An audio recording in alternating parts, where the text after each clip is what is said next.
Reading by Gregg Margarite. Deathworld by Harry Harrison. Chapter 24. For a strange length of time after that, there were only hazy patches of memory that impressed themselves on Jason. A sense of movement and large beasts around him. Walls, wood smoke, the murmur of voices. None of it meant very much, and he was too tired to care. It was much easier, much better, just to let go. "About time," Reese said. "A couple more days lying there like that, and we would have buried you even if you were still breathing." Jason blinked at him, trying to focus the face that swam above him. He finally recognized Reese and wanted to answer him, but talking only brought on a spell of body-racking coughing. Someone held a cup to his lips, and sweet fluid trickled down his throat. He rested, then tried again. "How long have I been here?" The voice was thin and sounded far away. Jason had trouble recognizing it for his own. "8 days. And why didn't you listen when I talked to you?" Reese said. "You should have stayed near the ship when you crashed. Didn't you remember what I said about coming down anywhere on this continent? No matter. Too late to worry about that. Next time listen to what I say. Our people moved fast and reached the site of the wreck before dark. They found the broken trees and the spot where the ship had sunk, and at first they thought whoever had been in it had drowned. Then one of the dogs found your trail, but lost it again in the swamps during the night. They had a fine time with the mud and the snow, and didn't have any luck at all in finding the spoor again. By the next afternoon they were ready to send for more help when they heard your firing. Just made it from what I hear. Lucky one of them was a talker and we could tell the wild dogs to clear out. We would have to have had killed all of them otherwise, and that's not healthy." "Thanks for saving my neck," Jason said. "That was closer than I like to come. What happened after? I was sure I was done for. I remember that much. Diagnosed all the symptoms of pneumonia, guaranteed fatal in my condition without treatment. Looks like you were wrong when you said most of your remedies were useless. They seemed to work well on me." His voice died off as Reese shook his head in a slow no. Lines of worry sharp cut into his face. Jason looked around and saw Naxa and another man. They had the same deeply unhappy expression as Reese. "What is it?" Jason asked, feeling the trouble. "If your remedies didn't work, what did? Not my med kit. That was empty. I remember losing it or throwing it away." "You were dying," Reese said slowly. "We couldn't cure you. Only a Junkman medicine machine could do that. We got one from the driver of the food truck." "But how?" Jason asked, dazed. "You told me the city forbids you medicine. He couldn't give you his own medikit, not unless he was—" Reese nodded and finished the sentence. "Dead. Of course, he was dead. I killed him myself, with a great deal of pleasure." This hit Jason hard. He sagged against the pillows and thought of all those who had died since he had come to Pyrrus. The men who had died to save him, died so he could live, died because of his ideas. It was a burden of guilt that he couldn't bear to think about. Would it stop with Krannon, or would the city people try to avenge his death? "Don't you realize what that means?" He gasped out the words. "Krannon's death will turn the city against you. There'll be no more supplies. They'll attack you when they can, kill your people." "Of course we know that." Reese leaned forward, his voice hoarse and intense. "It wasn't an easy decision to come to. We have always had a trading agreement with the Junkmen. The trading trucks were inviolate. This was our last and only link to the galaxy outside, an eventual hope of contacting them." "Yet you broke that link to save me. Why?" "Only you can answer that question completely. There was a great attack on the city and we saw their walls broken. They had to be moved back at one place. At the same time, the spaceship was over the ocean, dropping bombs of some kind. The flash was reported. Then the ship returned and you left it in a smaller ship. They fired at you but didn't kill you. The little ship wasn't destroyed either. We are starting to raise it now. What does it all mean? We had no way of telling. We only knew it was something vitally important. You were alive, but would obviously die before you could talk. The small ship might be repaired to fly. Perhaps that was your plan, and that is why you stole it for us. We couldn't let you die, not even if it meant all-out war with the city. The situation was explained to all our people who could be reached by screen, and they voted to save you. I killed the Junkman for his medicine, then rode 2 Durhams to death to get here in time. Now tell us, what does it mean? What is your plan? How will it help us?" Guilt leaned on Jason and stifled his mouth. A fragment of ancient legend cut across his mind, about the Jonah who wrecked the spacer so all in it died, yet he lived. Was that he? Had he wrecked a world? Could he dare admit to these people that he had taken the lifeboat only to save his own life? The three Pyrrans leaned forward, waiting for his words. Jason closed his eyes so he couldn't see their faces. What could he tell them? If he admitted the truth, they would undoubtedly kill him on the spot, considering it only justice. He wasn't fearful for his own life any more, but if he died, the other deaths would have all been in vain, and there still was a way to end this planetary war. All the facts were available now. It was just a matter of putting them together. If only he wasn't so tired. He could see the solution. It was right there, lurking around a corner in his brain, waiting to be dragged out. Whatever he did, he couldn't admit the truth now. If he died, all hope died. He had to lie to gain time, and then find the true solution as soon as he was able. That was all he could do. "You were right," Jason said haltingly. "The small ship has an interstellar drive in it. Perhaps it can still be saved. Even if it can't, there is another way. I can't explain now, but I will tell you when I am rested. Don't worry, the fight is almost over." They laughed and pounded each other on the back. When they came to shake his hand as well, he closed his eyes and made believe he was asleep. It is very hard to be a hypocrite if you aren't trained for it. Rhys woke him early the next morning. "Do you feel well enough to travel?" he asked. "Depends what you mean by travel," Jason told him. "If you mean under my own power, I doubt if I could get as far as the door." "You'll be carried," Rhys broke in. "We have a litter swung between two dorms. Not too comfortable, but you'll get there. But only if you think you are well enough to move.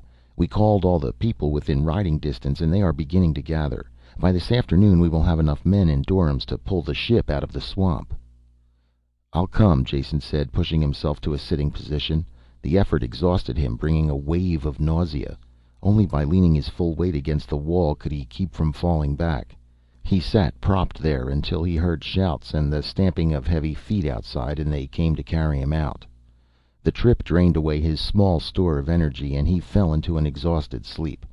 When he opened his eyes, the dorms were standing knee-deep in the swamp, and the salvage operation had begun. Ropes vanished out of sight in the water, while lines of struggling animals and men hauled at them. The beasts bellowed, the men cursed as they slipped and fell. All the Pyrrans tugging on the lines weren't male. Women were there as well. Shorter on the average than the men, they were just as brawny. Their clothing was varied and many-colored, the first touch of decoration Jason had seen on this planet. Getting the ship up was a heartbreaking job. The mud sucked at it and underwater roots caught on the vanes. Divers plunged time and time again into the brown water to cut them free. Progress was incredibly slow, but the work never stopped. Jason's brain was working even slower. The ship would be hauled up eventually. What would he do then? He had to have a new plan by that time, but thinking was impossible work. His thoughts corkscrewed, and he had to fight down the rising feeling of panic. The sun was low when the ship's nose finally appeared above the water. A ragged cheer broke out at first sight of that battered cone of metal, and they went ahead with new energy. Jason was the first one who noticed the dorm weaving towards them. The dogs saw it, of course, and ran out and sniffed. The rider shouted to the dogs and kicked angrily at the sides of his mount. Even at this distance, Jason could see the beast's heaving sides and yellow foam-flecked hide. It was barely able to stagger now, and the man jumped down, running ahead on foot. He was shouting something as he ran that couldn't be heard above the noise. There was a single moment when the sounds slacked a bit and the running man's voice could be heard. He was calling the same word over and over again. It sounded like wait, but Jason couldn't be sure. Others had heard him though, and the result was instantaneous. They stopped, unmoving where they were. Many of those holding the ropes let go of them. Only the quick action of the anchor men kept the ship from sliding back under, dragging the harnessed dorms with it. A wave of silence washed across the swamp. In the wake of the running man's shouts, they could be heard clearly now. "Quake!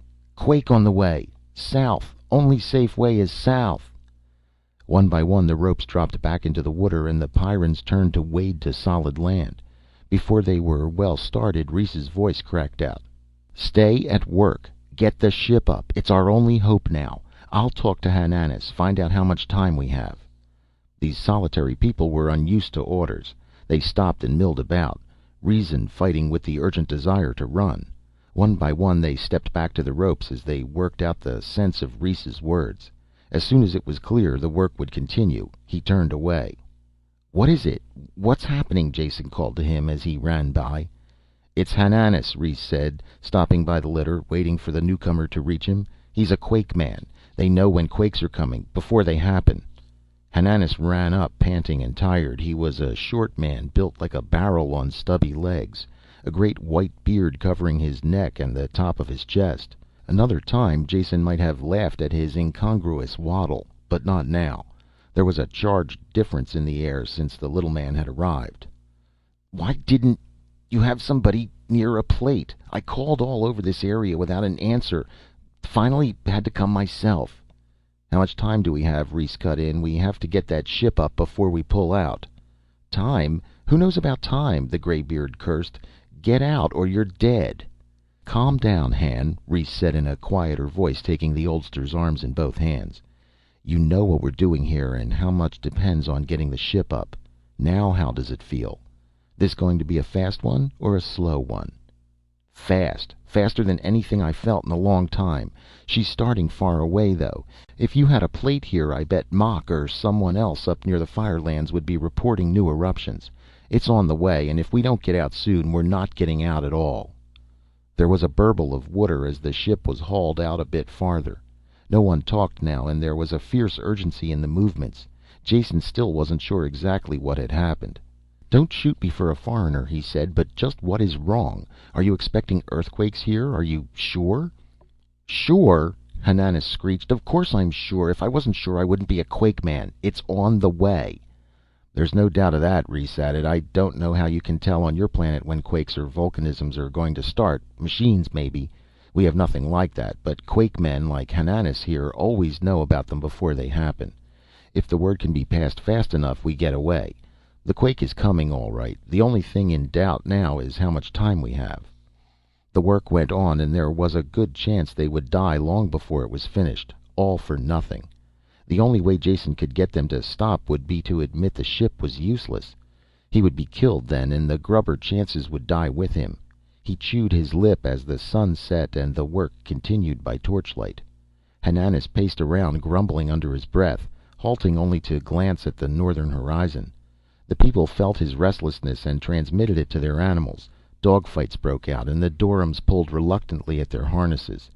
With each passing second their chances grew slimmer, and Jason searched desperately for a way out of the trap of his own constructing. "Look," someone said, and they all turned. The sky to the north was lit with red light. There was a rumble in the ground that was felt more than heard. The surface of the water blurred, then broke into patterns of tiny waves. Jason turned away from the light, looking at the water and the ship. It was higher now, the top of the stern exposed. There was a gaping hole here, blasted through the metal by the spaceship's guns. "Reese," he called, his words jammed together in a rush to get them out. "Look at the ship, at the hole blasted in her stern. I landed on the rockets and didn't know how badly she was hit, but the guns hit the star drive." Reese gaped at him unbelievingly as he went on, improvising, playing by ear, trying to manufacture lies that rang of truth. "I watched them install the drive. It's an auxiliary to the other engine. It was bolted to the hull right there. It's gone now, blown up. The boat will never leave this planet, much less go to another star." He couldn't look Reese in the eyes after that. He sank back into the furs that had been propped behind him, feeling the weakness even more. Reese was silent, and Jason couldn't tell if his story had been believed. Only when the Pyrran bent and slashed the nearest rope did he know he had won. The word passed from man to man, and the ropes were cut silently. Behind them, the ship they had labored so hard over sank back into the water. None of them watched. Each was locked in his own world of thought as they formed up to leave. As soon as the dorums were saddled and packed, they started out, Hananas leading the way. Within minutes they were all moving a single file that vanished into the darkness. Jason's litter had to be left behind. It would have been smashed to pieces in the night march. Reese pulled him up into the saddle before him, locking his body into place with a steel-hard arm. The trek continued.